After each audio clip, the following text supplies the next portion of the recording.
All right, so we're just going to add really one more relationship here that occurs in a special type of triangles.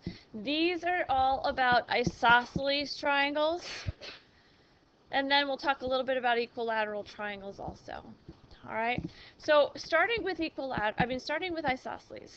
Isosceles triangles have what makes it isosceles? That would be a right angle, right? Two sides congruent. Two sides congruent makes it an isosceles triangle. Okay? So, in an isosceles triangle, there's some vocabulary that you need to learn about the parts of the triangle, because there's going to be these two sides congruent. The angle where those two sides come together is called the vertex angle. Now, you don't have to define vertex angle, but you need to know how to identify it. Right? The vertex angle is the angle that's actually formed by the two congruent sides. Okay? The two congruent sides are called the legs of the isosceles triangle. Okay, so it's the two sides that are the same length are called the legs. They come together at the vertex angle. Then you've got the side that's across from or opposite from that vertex angle. In other words, the oddball side, right? The side that's not the same as the other two.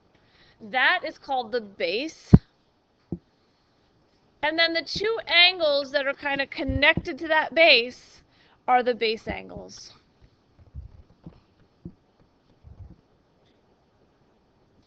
The theorem we're going to learn, the one relationship that is going to become super important here, is called the isosceles triangle theorem.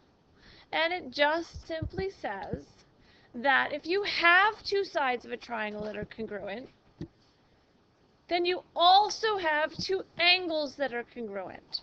Because the sides opposite the two angles have to have the same relationship. Remember, we talked about the shortest side is across from the smallest angle, and the medium side is across from the medium angle. Well, if you have two angles that are the same within one triangle, then the sides across from those two angles are the same, and vice versa. Okay? So you're looking for the two sides that are congruent, and then look directly across from those sides. Across that way is an angle, across that way is an angle, and those two angles would be congruent. So those are the base angles, in other words, are congruent. So when you have a diagram, remember this relationship is only within a triangle itself. Right? We've talked about this before, like we did before with our 40-degree angle, right? You can't say anything that's 10 inches long or whatever is going to have an angle across from it that's the same. That's not the way it works. It has to be within the same triangle. So here we have an isosceles triangle. These two sides are congruent. If those two sides are congruent, I could automatically mark these two angles congruent by the isosceles triangle theorem. If the two sides are congruent, then you should be marking the two angles congruent.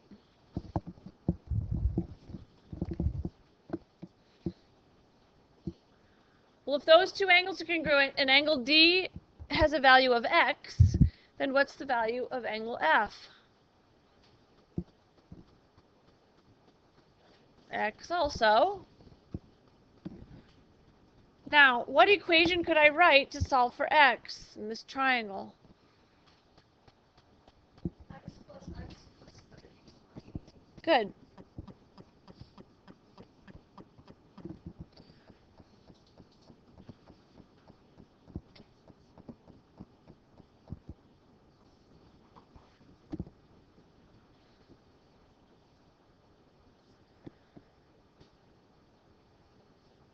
Okay, so this next one is a little bit trickier because there's some overlap of two triangles.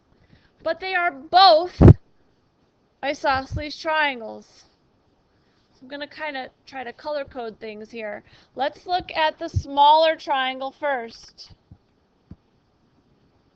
Not only is it an isosceles triangle, but what else could we classify this as? A right triangle. Well, if it's isosceles and this little piece here is n, then what's this angle? Also n. So to get n, we could do 2n plus 90 equals 180.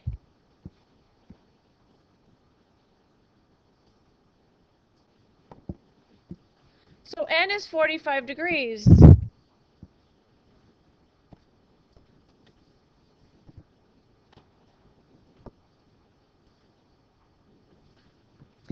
Now look at the bigger triangle.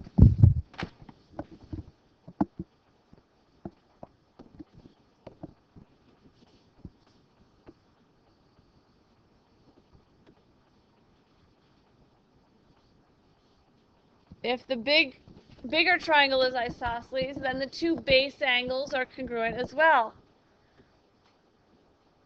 Now, remember that 45 degrees is not the whole red angle right now. It's just a piece of it. We have to figure out what the whole red angle is first. Let's call it x. How am I going to solve for x? Yep, x plus 50 equals 180. 2x equals 130. And x equals 65. So the whole angle is 65. So what's m? Let me erase this again and we could look carefully. This whole thing is 65. This piece of it is 45. How are we going to get m? Sydney? Good. It's basically, if we want to write an equation, it's going to be m plus 45 equals the 65. What postulate are we using there? Angle addition postulate. Very good, right? M plus n equals the whole thing, 65. So what's m equal? 20 degrees.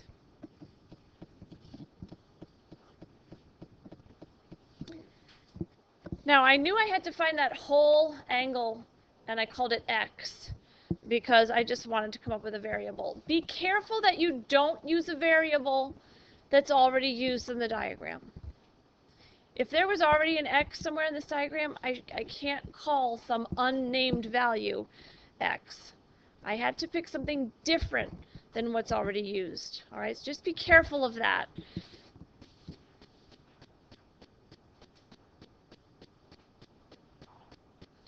Okay, I'm going to leave those two and come back to them. Let's write the converse of the isosceles triangle theorem. All right, what does the theorem say? It says if two sides of a triangle are congruent, then the angles opposite them are congruent. How can we write the converse? If what? Hunter?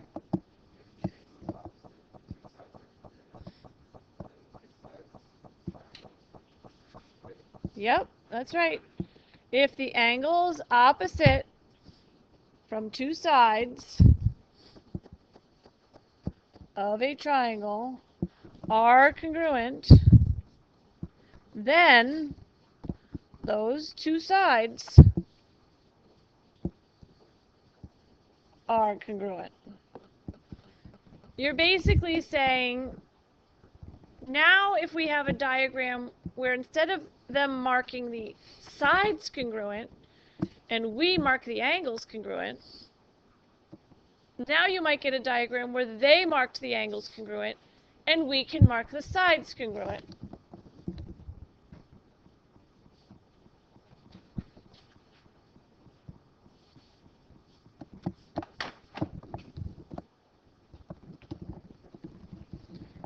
So if you flip the page over, there it is, the converse of the isosceles triangle theorem. If two angles of a triangle are congruent, then the sides opposite those angles are congruent. So let's look at, let's say, number 5. Number 5 is a diagram where two angles are marked congruent in a triangle. So what can we mark? Tom? Yeah, we can mark this side congruent to this side. If the two angles are congruent, then the sides across from them are congruent as well. Well, so then what's x? 7.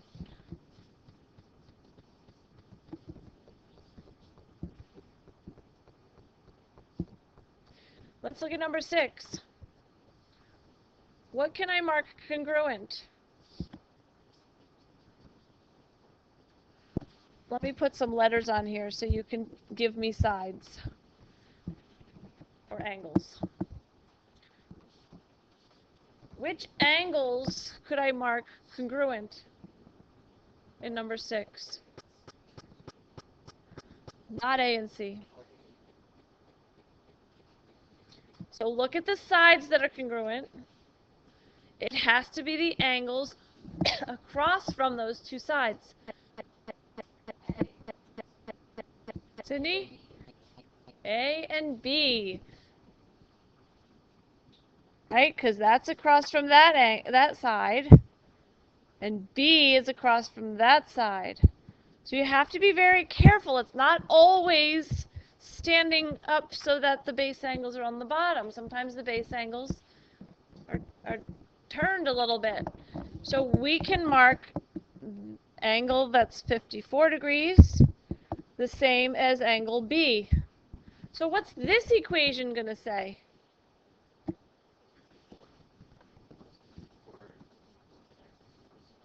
Good. This has to be 54 degrees because it's the same as here. So just be careful that you're marking the right angles, the correct angles congruent, I should say. Right, you guys try number 7. So you should have marked these two angles congruent because they're across from these two sides in the top triangle. So this is 65 degrees. How many degrees is this angle right here then? 50, right? Then in this lower triangle here, these two sides are congruent. So we're going to mark these two angles. Well, how many degrees is this angle right here? Also 50. Why? Vertical angles. What's this one? 50. So what's x? Because of the isosceles triangle theorem, if these two sides are congruent, then the angles across from them are also congruent.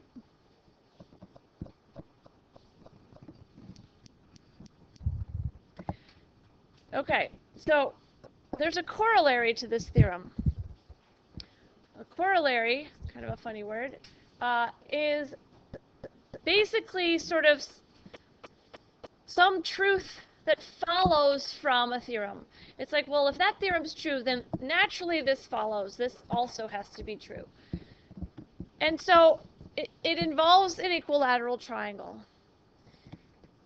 Because an equilateral triangle has all three sides congruent, right? Well, the isosceles triangle theorem says if two sides are congruent, then the angles across from them are congruent. So if we come to an equilateral triangle, and we start marking things congruent, right? If we have these two sides congruent, then the angles across from them are congruent, right? Okay, but we also have these two sides congruent, so then we mark the angles across from them congruent. And then we have these two sides congruent, so we have marked the what happens here? All the angles are congruent. If all the sides are congruent, then all the angles are congruent. And so the words they use here is equilateral, that means equal sides, and equiangular, that means equal angles. So if all the sides are the same length, then all the angles are the same measure, and then the converse is true as well. If all of the angles are the same measure, then all of the sides are the same length. Now, I'm going to add a little something I want you to add here. Each angle of an equilateral triangle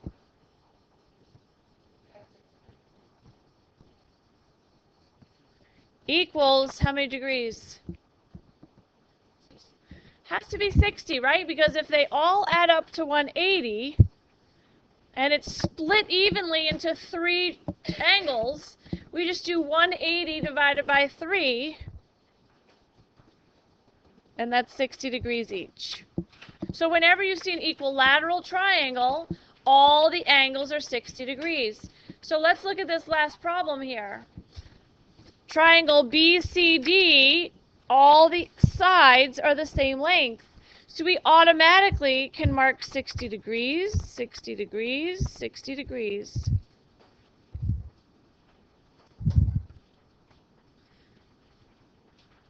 So this says what type of triangle is ABD? Isosceles, good. What type of triangle is BCD? Good, equilateral. Find the measure of angle ABC. Measure of angle ABC. A to B to C is this whole angle. So first we have to figure out this one. So if this angle is 66 down here, what other angle is 66? The one on the right, this one. That's also 66. So 66 plus 66 plus this missing one, let's call it x, equals 180. What's x have to be? What's that, 132? So 48. So then what's ABC? Good, 48 plus the 60.